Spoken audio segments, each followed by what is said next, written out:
Donc, salutations fraternelles à tous les sanctifiés en Christ Jésus.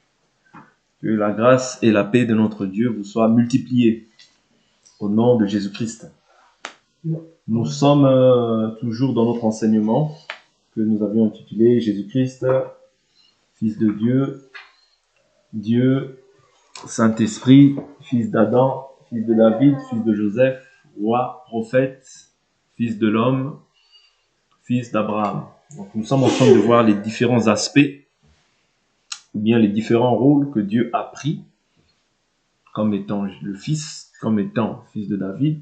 C'est-à-dire que bien que Jésus marchait sur les rues de Jérusalem, il y avait des moments où il était appelé Fils de David. Il y avait des moments où il était appelé Fils de Dieu. Il y avait des moments où il était appelé Christ. Il y avait des moments où, Jésus était vu comme Dieu. Ouais, il y avait des moments, voilà, tous ces moments-là, c'est ce que nous sommes essayés en train d'épingler et d'apporter en fait une explication claire afin que nous ayons en fait la compréhension de tous ces rôles-là que le Père a pris, tous ces attributs qui renforcent en fait la divinité, tout simplement. D'accord? Donc, aujourd'hui, nous allons nous épancher. La dernière fois, nous avions vu, je crois, que Jésus-Christ comme étant prophète. Ok? Jésus-Christ comme étant prophète. Nous avons vu qu'étant prophète, le prophète révèle les choses cachées. Vous voyez? Nous avons vu cela auprès de la pécheresse qui a été pardonnée. Nous avons vu aussi que comme étant prophète aussi, il accomplissait des miracles. Vous voyez? Parce que lorsque l'aveugle-né a vu, il a dit, que dis-tu de lui? Il dit, c'est un prophète. Vous voyez? C'est un prophète. Donc, nous croyons que c'est le prophète aussi, le don des miracles, des guérisons, peut l'accompagner. D'accord? Donc, c'est très important. Plutôt miracle, parce que quant à ce qui concerne, c'est bon, il y a les miracles ou des dons, guérisons, miracles. Hein. Des fois, ça marche un peu de pair. Mais nous avançons. Nous allons essayer de voir aujourd'hui un autre aspect que nous n'avions pas brossé. Je crois que nous avions essayé de voir aussi Jésus-Christ comme étant fils de David. Hein. Je crois que nous l'avions vu. Hein. Nous l'avions vu par la grâce du Seigneur. Fils de l'homme, nous l'avions vu. Donc on va essayer aujourd'hui de voir Jésus-Christ comme étant Dieu. Ok? Jésus-Christ comme étant Dieu. C'est très important. Ou le Père. Quand on dit Jésus-Christ comme étant Dieu ou le Père, c'est absolument la même chose. J'avais dit que comme étant Père, Jésus-Christ est comme étant Père, le Père est un créateur. Malachie chapitre 2 verset 10. Allons rapidement, Malachie chapitre 2, c'est juste avant Matthieu, Malachie chapitre 2, je crois le verset 10. L'Écriture nous dit quoi? N'avons-nous pas tous un seul Père? N'est-ce pas un seul Dieu qui nous a créés? Ouais. Donc dans sa position de Père, il est créateur. Ok? J'avance. Matthieu chapitre 5. Nous avions dit aussi que dans sa position de Père, qu'est-ce qu'il fait? Il fait lever son soleil sur les bons comme sur les méchants. Ok? Ça, c'est dans Matthieu 5, je crois, qui parle de ça. Il fait lever son soleil sur les bons comme sur les méchants. Matthieu 5, verset 45. Oui. Matthieu 5, verset 45. On avance. Alors, Jésus-Christ comme étant Père. Allons rapidement dans Jean chapitre 8. Jean 8. Ce sont des choses qu'on a vues, on a déjà vues, mais on essaye de rebrosser ces aspects-là. Jean chapitre 8, verset 20. Je prends l'écriture. Jésus dit ces paroles dans le lieu où était le trésor, alors qu'il enseignait dans le temple, et personne ne l'arrêta parce que son heure n'était pas encore venue. Jésus leur dit, je m'en vais et vous me chercherez et vous mourrez dans votre péché. Vous mourrez dans votre péché. Vous ne pouvez venir où je vais. Les Juifs dirent, se tuera-t-il lui-même, puisqu'il dit, vous ne pouvez venir où je vais? Et il leur dit, vous êtes d'en bas, moi je suis d'en haut. Vous êtes de ce monde, moi je ne suis pas de ce monde. C'est pourquoi je vous ai dit que vous mourrez dans vos péchés. Car si vous ne croyez pas que moi je suis, vous mourrez dans vos péchés. Okay? Donc ça, ce sont déjà des aspects que nous avions déjà vus par la grâce du Seigneur, mais nous sommes en train encore de revoir ces choses-là par la grâce de Dieu. Donc on voit qu'ici, le je suis fait simplement référence à Exode 3,14 où Dieu avait dit « Je suis celui qui suis ». Donc ça, c'est pour Jean chapitre 8, verset 20 à 28. Je prends Jean 8 toujours au verset 42. Jean 8 toujours verset 42. Jésus leur dit « Si Dieu était votre Père, vous m'aimerez, car c'est de Dieu que je suis sorti et que je viens. Je ne suis pas venu de moi-même, mais celui qui m'a envoyé. » Vous voyez, comme étant envoyé, souvent on fait un amalgame ou une confusion parce qu'on dit « Ah, vous voyez, Jésus n'est pas Dieu parce qu'il a été envoyé. » Mais en fait, l'envoi, c'est quoi? Nous avions dit que dans les ciels, il dit « Personne n'est monté au ciel, sinon celui qui est descendu du ciel, le Fils de l'homme qui est dans le ciel. » Nous voyons en fait la double nature de Dieu. La nature de l'homme qui est la nature spirituelle, ok, c'est-à-dire la nature de l'esprit qui était dans le ciel, mais le Fils de Dieu, celui qui est l'image visible de Dieu, lui était sur la terre. Ouais. Voilà pourquoi dans la nature, il y a ce qu'on appelle aussi dans la divinité, il y a aussi la communication. Quand je dis la communication, c'est-à-dire que Jésus étant sur la terre, il y a des moments où il priait, le Père pouvait lui répondre. Ouais, le Père pouvait répondre. Mais en réalité, c'est lui-même, et c'est la partie spirituelle là, qui pouvait répondre du ciel. Est-ce que vous comprenez? C'est-à-dire la partie spirituelle, elle était sur la terre, mais à la fois au ciel. Mais la partie physique était sur la terre. C'est-à-dire le Fils, l'image visible de Dieu. Ok? Et Dieu, dans sa nature, il était à la fois sur la terre, marchait dans un corps appelé le Fils, appelé Jésus, mais il était à la fois au ciel, sur son trône, appelé là, quand on prend la place du Fils de l'homme, ça veut dire la partie spirituelle. Ok? Donc, je pense que ça, vous avez saisi. Lorsqu'on prend même, pour mieux comprendre, on doit comprendre que le Père n'est pas sans le Fils, et le Fils n'est pas sans le Père. Je prends une écriture pour confirmer ce que je suis en train de dire. Le Père n'est pas sans le Fils, et le Fils n'est pas sans le Père. Pourquoi je dis cela? Lorsqu'on prend l'écriture dans 2 Jean 1, verset 9, il n'y a qu'un seul chapitre, de toute manière. 2 Jean 1, verset 9, vous allez comprendre. 2 Jean 1, verset 9. Je prends à partir du verset 7, veuillez m'excuser. Car dans le monde sont entrés plusieurs séducteurs qui ne confessent pas Jésus-Christ venu dans la chair. Je reprends. Car dans le monde sont entrés plusieurs séducteurs qui ne confessent pas Jésus-Christ venu dans la chair. Voilà le séducteur et l'antichrist. Prenez garde à vous-même, afin de ne pas perdre le fruit de notre travail, mais de recevoir une pleine récompense. Quiconque va plus loin et ne demeure pas dans la doctrine du Christ n'a pas Dieu. Ouais.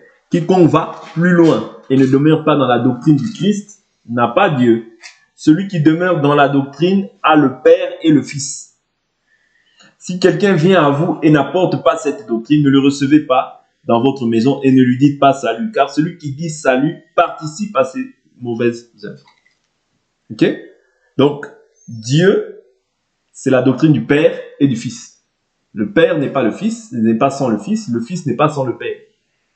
Vous voyez? Voilà pourquoi 1 Jean chapitre 5 nous dit quoi? À partir du verset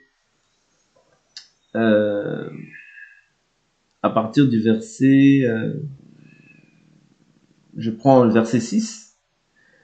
C'est lui, Jésus-Christ, qui est venu avec l'eau, avec de l'eau et du sang. Non avec de l'eau seulement, mais avec l'eau et avec le sang.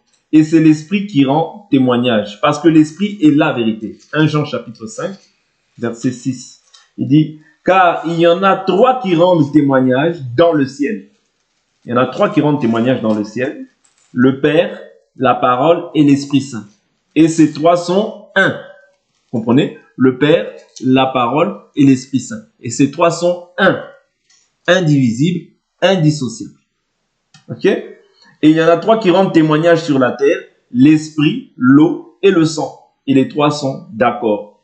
Si nous recevons le témoignage des hommes, le témoignage de Dieu est plus grand. Car voici le témoignage de Dieu, c'est qu'il rend témoignage à son Fils. Ouais. Le témoignage de Dieu, c'est qu'il rend témoignage à son Fils. Et quel est ce témoignage? Il dit, celui qui croit au Fils de Dieu a ce témoignage en lui-même. Celui qui ne croit pas Dieu le fait menteur, puisqu'il ne croit pas au témoignage que Dieu a rendu à son Fils. Et voici le témoignage. Dieu nous a donné la vie éternelle et cette vie est en son Fils. C'est-à-dire que quand on croit au Fils, on a la vie. C'est ce qu'il dit par la suite au verset 12. Il dit, celui qui a le Fils a la vie, celui qui n'a pas le Fils de Dieu n'a pas la vie. Cela, je vous l'ai écrit afin que vous sachiez que vous avez la vie éternelle, vous qui croyez au nom du Fils de Dieu. Vous voyez? Vous qui croyez au nom du Fils de Dieu. Maintenant, qu'est-ce qu'il dit au verset, je suis toujours dans 1 Jean chapitre 5. Qu'est-ce qu'il dit au verset 20? Il nous dit, nous savons aussi que le Fils de Dieu est venu et qu'il nous a donné l'intelligence pour connaître celui qui est le véritable. Je reprends. Nous savons aussi que le Fils de Dieu est venu et qu'il nous a donné comment? L'intelligence. Vous voyez? En réalité, dans l'homme, c'est l'esprit, le souffle du Tout-Puissant. Beaucoup d'années ne donnent pas la sagesse. C'est-à-dire l'intelligence, l'esprit d'intelligence, c'est le Saint-Esprit. Ok? Il nous a donné l'intelligence pour connaître celui qui est le véritable. Et nous sommes dans le véritable, en son Fils Jésus-Christ. C'est lui le Dieu véritable et la vie éternelle. C'est-à-dire, là, il n'y a plus de confusion. C'est-à-dire que Jean, ici, dit c'est lui le Dieu véritable et la vie éternelle. Ça veut dire que là, Jean présente Jésus non pas seulement comme le Fils, non pas comme le Fils de Dieu ou comme le Fils de l'homme, mais là, il le présente comme le Dieu créateur. Il dit c'est lui le Dieu véritable et la vie éternelle. Les apôtres ont présenté Jésus-Christ comme étant Dieu, fait chair. Voilà pourquoi il dit, nous avons contemplé sa gloire comme celle du Fils unique venu du Père. C'est-à-dire c'est le Père qui est venu, mais le Père, sa nature est esprit, donc il doit prendre un corps. Vous comprenez? C'est-à-dire qu'ici, Jean le présente comme étant le Père, le Créateur. Voilà pourquoi quand Philippe y voit, il dit, montre-nous le Père, cela nous suffit. Il dit, cela nous suffit. Jésus lui dit, mais il y a si longtemps que je suis avec vous, vous n'avez pas vu que je suis dans le Père? Philippe, vous voyez? Celui qui m'a vu, a vu le Père. Jean chapitre 14. Celui qui m'a vu, a vu le Père. Autrement, celui qui m'a vu, a vu Dieu. Est-ce que vous comprenez? Parce qu'on ne peut pas voir Dieu et vivre. Est-ce que vous comprenez? On ne peut pas voir Dieu physiquement comme ça et vivre. Non. Si tu vois Dieu, la loi disait quoi? On ne peut pas voir Dieu et vivre. Quand tu vois Dieu, c'est des tonnerres, c'est des éclairs, c'est-à-dire la mort doit se manifester. Vous voyez? Ça, c'était la loi qui disait ça. Voilà pourquoi Dieu a pris un corps, est venu dans un corps de faiblesse. Hébreux 10, tu n'as voulu ni holocauste, ni sacrifice, mais tu m'as formé un corps. Ouais. Et c'est dans ce corps-là que Dieu vient accomplir la volonté de Dieu. Actes chapitre 20, Paul dit quoi? Il dit, vous avez été rachetés par le sang de Dieu. Est-ce que Dieu, physiquement comme ça, est-ce que Dieu, un esprit, peut verser le sang?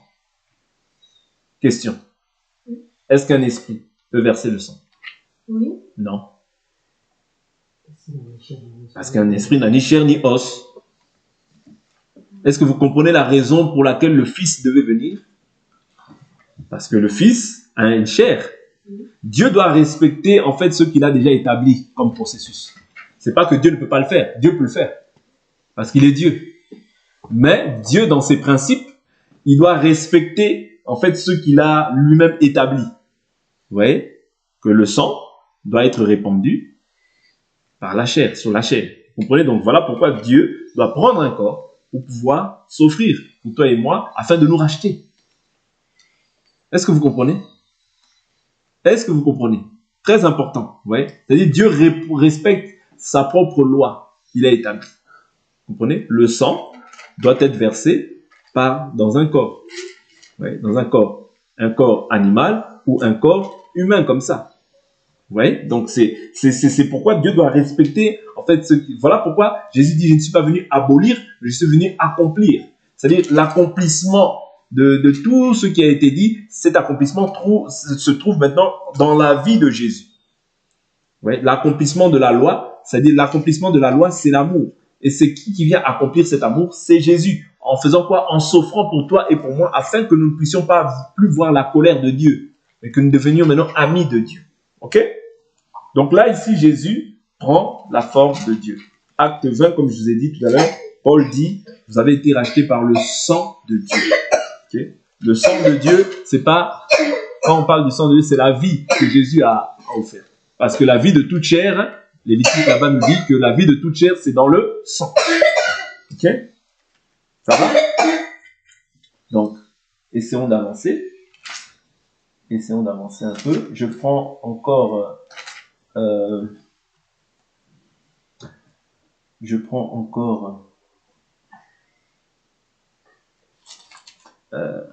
un Jean. Un Jean a beaucoup parlé de ces choses-là. Un Jean chapitre 2. Un Jean chapitre 2, verset 21. Alors, 1 Jean chapitre 2, verset 21 à 27. Je vous ai écrit non parce que vous ne savez pas la vérité, mais parce que vous la savez et parce qu'aucun mensonge ne vient de la vérité. Donc, il n'y a pas de mensonge dans la vérité. C'est-à-dire que quand l'Écriture dit que celui qui n'a pas cette doctrine en lui, c'est-à-dire la doctrine du Père et du Fils, n'a pas Dieu. C'est-à-dire que si tu ne peux pas dire que moi j'ai Dieu, mais que tu ne confesses pas le Fils. Parce que le Père et le Fils ne font qu'un. Ouais. Qui est le menteur? Sinon celui qui nie que Jésus est le Christ. Celui-là est l'Antichrist. Qui nie le Père et le Fils. Ouais. Quand tu nies le Père, tu nies aussi le Fils. Quand tu nies le Fils, tu nies automatiquement le Père. Quiconque nie le Fils n'a pas non plus le Père. Hein? Quiconque nie quoi? Le Fils n'a pas non plus le Père. Celui qui confesse le Fils a aussi le Père. Pour vous, ce que vous avez entendu dès le commencement doit demeurer en vous. Si ce que vous avez entendu dès le commencement demeure en vous, vous demeurez aussi, vous aussi dans le Fils et dans le Père. C'est ça la doctrine des enfants de Dieu. Dieu, c'est la doctrine du Père et du Fils. Et l'Esprit vient pour rendre témoignage. Ok? Il dit, et voici la promesse qu'il nous a faite, la vie éternelle. Je vous ai écrit ceci au sujet de ceux qui vous séduisent. Pour vous, l'onction que vous avez reçue de lui demeure en vous. Et vous n'avez pas besoin qu'on vous enseigne, mais comme son onction vous enseigne toute chose, qu'elle est véritable et qu'elle n'est pas un mensonge, demeurez en lui, comme elle vous l'a enseigné. Ouais. Voilà. Je prends une autre écriture dans le livre d'Apocalypse. Apocalypse, je prends une écriture qui va nous aider. Alors, Apocalypse, je prends une écriture qui m'est venue à l'esprit. Alors, l'écriture où il est écrit que voici, je me place à la porte, je toque, je frappe. Si quelqu'un ouvre, je suis prêt avec lui et lui avec moi. Moi et mon Père, nous entrerons et nous souperons avec lui. Ah, je connais tes œuvres, si tu n'es tienne, disant parce que tu es pauvre. Alors. Voilà. Apocalypse chapitre 3. Apocalypse chapitre 3, verset 19. Il dit, moi je reprends et je corrige tout ce que j'aime. Et donc du zèle et repens-toi. Voici, je me tiens à la porte et je frappe. Si quelqu'un entend ma voix et ouvre la porte, j'entrerai chez lui, je souperai avec lui, et lui avec moi. Vous voyez? Le vainqueur, je le ferai asseoir avec moi sur mon trône, comme moi j'ai vaincu et me suis assis avec mon Père sur son trône. Que celui qui a des oreilles écoute ce que l'Esprit dit aux églises. Vous voyez? Donc ici, on voit que c'est Jésus qui vient et qui toque à la porte du cœur de tout un chacun d'entre nous. Or, là, Jésus, quand il parle, il vient sous la forme de l'Esprit Saint. Ouais, sous la forme de l'Esprit Saint. Mais nous avançons. Nous essayons d'avancer par rapport à ça. Alors, Jésus étant Père. Nous avions vu, je prends Jean chapitre 10, verset 29. C'est des versets que nous avions déjà vus par la grâce de Dieu. C'est des versets que nous avons déjà vus. Jean 10, 29. Après, on va aller dans Tite. Tite va beaucoup nous éclairer aussi sur certains points. Jean 10, chapitre 29. Après, le livre de Jean, chapitre 1, vous connaissez. Hein. Au commencement était la parole était avec Dieu, la parole était Dieu, elle était au commencement avec Dieu, tout ce qui a été fait par elle. Rien de ce qui a été fait n'a été fait sans elle. La parole a été faite chair, elle a habité parmi nous pleine de grâce et de vérité. Nous avons contemplé sa gloire comme celle du Fils unique venu du Père. Ouais, donc ça, vous connaissez déjà. Maintenant, je prends Jean 10, 29. Jean 10, 29. Mon Père qui me les a donnés est plus grand que tous, et personne ne peut les arracher de la main du Père. Moi et le Père, nous sommes un.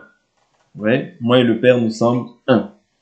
Donc ici, Jésus confirme que lui et le Père, nous sommes un. Voilà pourquoi je dis que la doctrine des enfants de Dieu, ouais, tu ne peux pas confesser Jésus si tu ne crois pas que Jésus n'est pas, si tu ne peux pas renier Jésus et confesser que tu as le Père. Non, c'est pas possible. Si tu renies le Fils, tu n'as pas le Père. Si tu renies le Père, tu n'as pas le Fils. Parce que Dieu, dont on vous annonce là, c'est la doctrine du Père et du Fils. Vous comprenez? Dieu, le Père et le Fils n'est pas sans le Père. Le Père n'est pas sans le Fils. Parce qu'ils sont un, indivisibles, indissociables. Voilà pourquoi, quand nous croyons, nous devons croire par Jésus. C'est comme ça que Dieu habite en toi. Si tu ne crois pas que Jésus est le Christ, tu ne crois pas que Jésus est Dieu, c'est-à-dire que Dieu n'habite pas en toi. Simple comme bonjour. Vous comprenez? Donc, c'est très important à comprendre. Je prends Tite.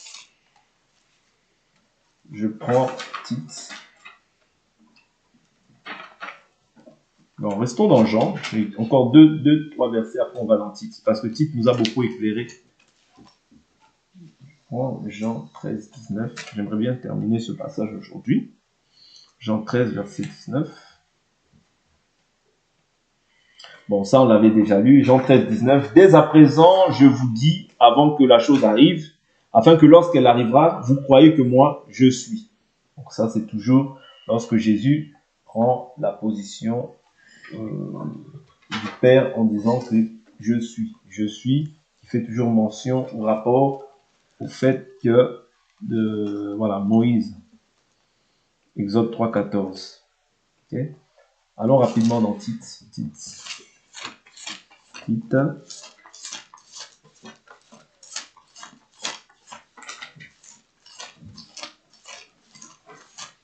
c'est après Timothée. Ok. Tite, c'est après Timothée. Donc, je prends Tite au chapitre 1. Tite, chapitre 1. Tite, chapitre 1. Je prends à partir du verset 3.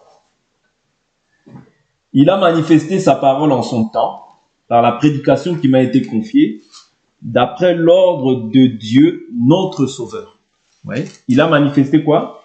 Sa parole en son temps, par la prédication qui m'a été confiée, d'après l'ordre de Dieu, notre Sauveur.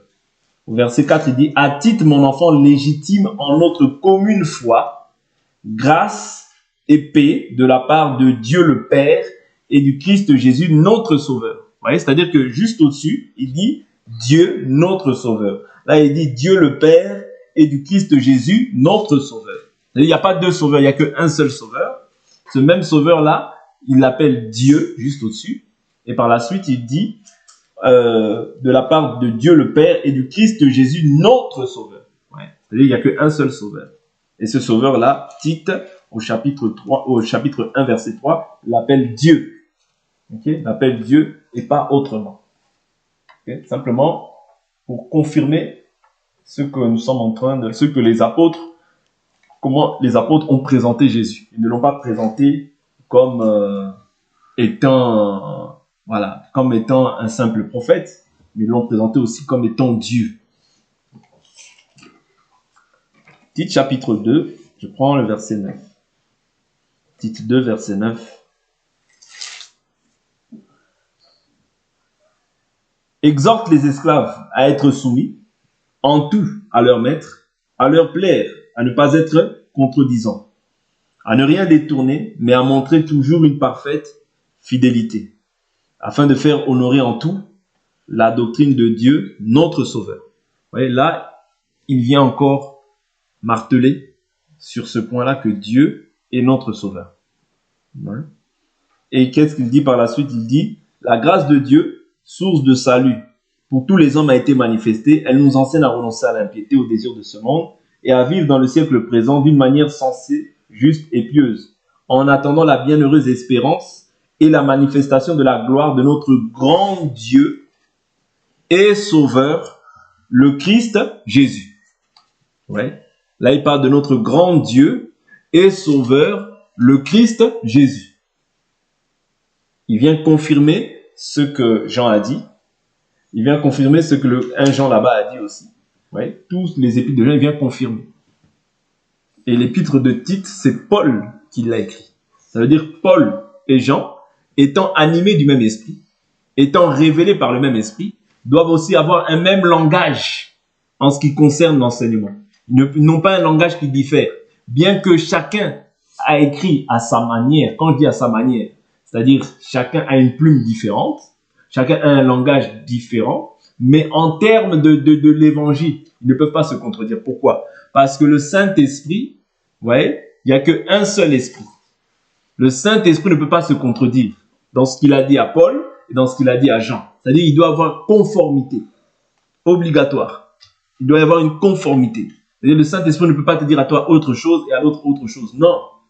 Ça, c'est plus le Saint-Esprit. Le Saint-Esprit doit nous ramener à l'unité de la foi. C'est-à-dire savoir qu'il n'y a qu'un seul Dieu, une seule foi, un seul baptême, un seul Dieu et Père qui est au-dessus de tous, parmi tous et en tous. Vous voyez? Or, qui vient habiter en nous? Jésus nous dit, je ne vous laisserai pas orphelin, je viens vers vous. Vous voyez? Mais là, Ephésiens 4 nous dit, il n'y a qu'un seul Dieu et Père de tous, qui est au-dessus de tous, parmi tous et en tous. C'est-à-dire qu'il est en nous. Donc, c'est Dieu que tu reçois. Quand tu reçois Jésus-Christ dans ta vie comme Seigneur et Sauveur, tu reçois Dieu. Vous voyez? Tu reçois Dieu, le Créateur de l'univers, du monde visible et invisible, vient maintenant habiter dans ta vie. Ok? Très important de mémoriser ça, de retenir ça jalousement. Ouais, de retenir ça jalousement. En Tite, toujours Tite, chapitre 3, verset 4. Tite, chapitre 3, verset 4. Mais lorsque la bonté de Dieu, notre Sauveur, et son amour pour les hommes ont été manifestés, il nous a sauvés, non parce que nous aurions fait des œuvres de justice, mais en vertu de sa propre miséricorde, par le bain de la régénération et le renouveau du Saint-Esprit. Il a répandu sur nous avec abondance par Jésus-Christ, notre Sauveur.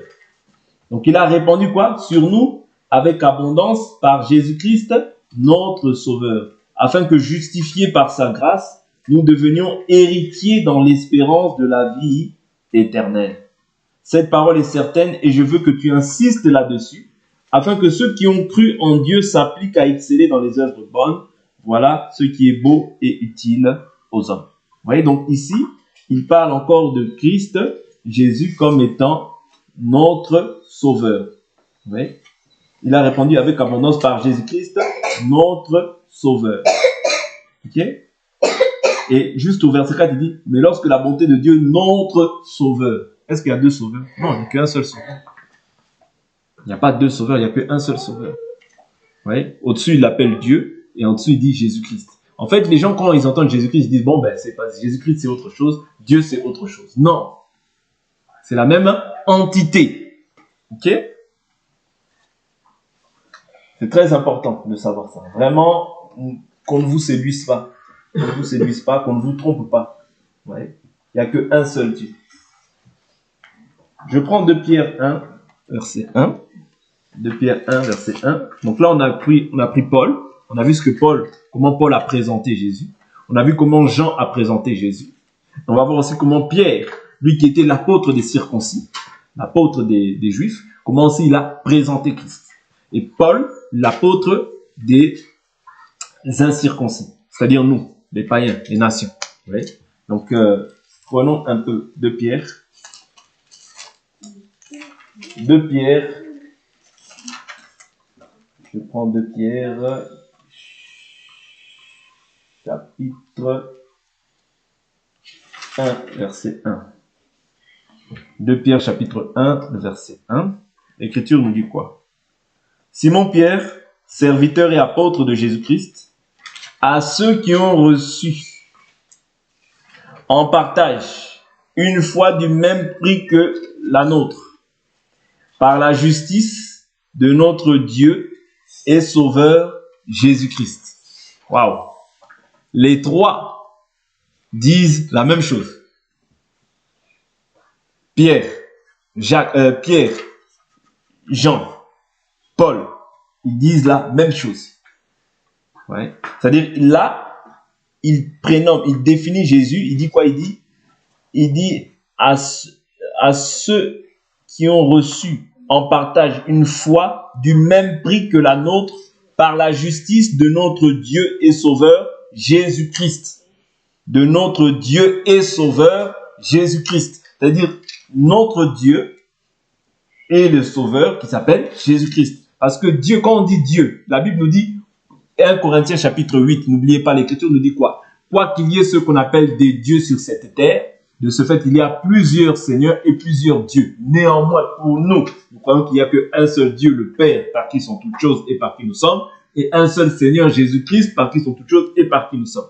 C'est pour ça que nous confessons la doctrine du Père et du Fils, et c'est l'Esprit qui rend témoignage. Ouais. Nous n'avons qu'une seule doctrine. Quand on dit Dieu, ce n'est pas un nom. Quand on dit le Fils, ce n'est pas un nom. Quand on dit le Saint-Esprit, ce n'est pas un nom. Le nom, c'est le nom de Jésus-Christ. Voilà pourquoi. Je comprends maintenant pourquoi Jésus, durant ses jours de la chair, dans Jean chapitre 17, qu'est-ce qu'il dit? Il dit, je ne prie pas seulement pour vous, mais je prie pour tous ceux qui croiront en moi au travers de vous. Ça veut dire que nous, le témoignage des apôtres est crucial et essentiel pour nous. Parce que c'est par cet enseignement-là que nous allons bénéficier du salut. C'est pourquoi on ne peut pas te prêcher autre chose que ce que les apôtres ont prêché. Oui. On ne peut pas te prêcher autre chose que ce que les apôtres ont prêché. Quelqu'un qui te dit, oh non, moi, c'est seulement Jésus, c'est pas les apôtres. Non, tu te trompes. C'est-à-dire que tu dois accepter ce que Paul a dit. Parce que Paul ne contredit pas Jésus. Pierre ne contredit pas Jésus. Jean ne contredit pas Jésus. C'est-à-dire tous, ils se complètent parce que c'est le même esprit qui les a poussés à pouvoir communiquer cet enseignement. Ouais. C'est le même esprit, parce que la Bible nous dit, poussé par l'esprit, que les hommes ont parlé de la part de Dieu. Ce n'est pas par une volonté humaine, mais c'est poussé par l'esprit. Ça veut dire que c'est l'esprit qui leur communique une même pensée. Voilà pourquoi l'esprit ne peut pas se contredire. L'esprit ne peut pas se contredire. Là où tu vois qu'il y a contradiction, Dieu doit éclairer rapidement. Parce que la Bible nous dit, dans Philippiens 3, si sur quelques points, vous voyez, si sur quelques points, vous avez des divergences, Dieu vous éclairera. C'est-à-dire, Dieu doit nous éclairer quand il y a des divergences. Ouais. Pareil, quand il y avait la circoncision, il y a eu la conférence à Jérusalem et Pierre s'est levé et a parlé. Vous comprenez? Donc, Dieu doit éclairer lorsqu'il y a des divergences. Mais au niveau de la divinité, Dieu doit révéler son identité. C'est très important. Dieu doit révéler son identité afin qu'on ne prêche pas autre chose que ce que eux ont prêché. C'est-à-dire, eux, les témoins oculaires, eux qui étaient là, présents avec Jésus, qui ont marché avec Jésus dans la chair, étaient des témoins oculaires. Vous comprenez? Donc, voilà pourquoi leur témoignage est très important pour nous. Très important. C'est pour ça que Paul dit, je comprends pourquoi Paul dit, je vous rappelle l'évangile que je vous ai annoncé, que vous avez reçu, par lequel vous êtes sauvés. Si vous le retenez dans les termes dans lesquels vous l'avez entendu, autrement vous aurez cru en vain. Ça, c'est 1 Corinthiens 15. C'est pour ça que c'est très important de ne pas confesser autre chose que ce que les apôtres ont dit. Le nom de Dieu, c'est le nom de Jésus-Christ. Actes chapitre 4, verset 12. Il n'y a de salut en aucun autre nom. Il n'y a sous le ciel aucun autre nom donné parmi les hommes par lequel nous devions être sauvés. Le salut ne se trouve en aucun autre nom. Un autre nom, c'est une idole. Un autre nom, c'est la perdition. Jésus lui-même dit, je suis la porte. Oui. Si quelqu'un passe par moi, entre par moi, il sera sauvé. Oui. Si quelqu'un entre par moi, il sera sauvé. Donc, si tu veux être sauvé, oui, il n'y a qu'un seul chemin, c'est Jésus-Christ. Ok? Et Jésus s'est présenté aussi comme Dieu. Il a dit, moi et le Père, nous sommes un. Si vous ne croyez pas que moi je suis... Jésus même dit à Pilate que mon royaume n'est pas de ce monde. Pilate dit, tu es donc roi. Oui, il est roi. Vous voyez? Donc c'est très important de comprendre ces aspects-là. Donc là, aujourd'hui, nous avons essayé de traiter un peu le cas où il est question de Jésus comme étant Dieu. Vous voyez? Nous avons vu les différents versets et nous allons nous arrêter là pour aujourd'hui. Mais comprenez, gardez seulement une chose. cette doctrine-là, ce qu'on a partagé aujourd'hui, c'est crucial pour votre foi. Si tu perds ça, si tu éloignes ça, si tu retranches ça, Dieu aussi retranchera ta part de l'arbre de vie. Jusqu'à la fin de tes jours, garde ça. Ça, là, ce que tu as enseigné. Jésus-Christ est Dieu. Garde ça. Qu'on ne vienne pas te séduire et que tu puisses mettre ça de côté. Non. Ça, c'est la fondation d'un enfant de Dieu. L'enfant de Dieu doit savoir en qui il a cru. Qui est la personne de Jésus. C'est très important. C'est comme ça que tu verras le Seigneur au dernier jour. Que le Seigneur vous bénisse. On va prier.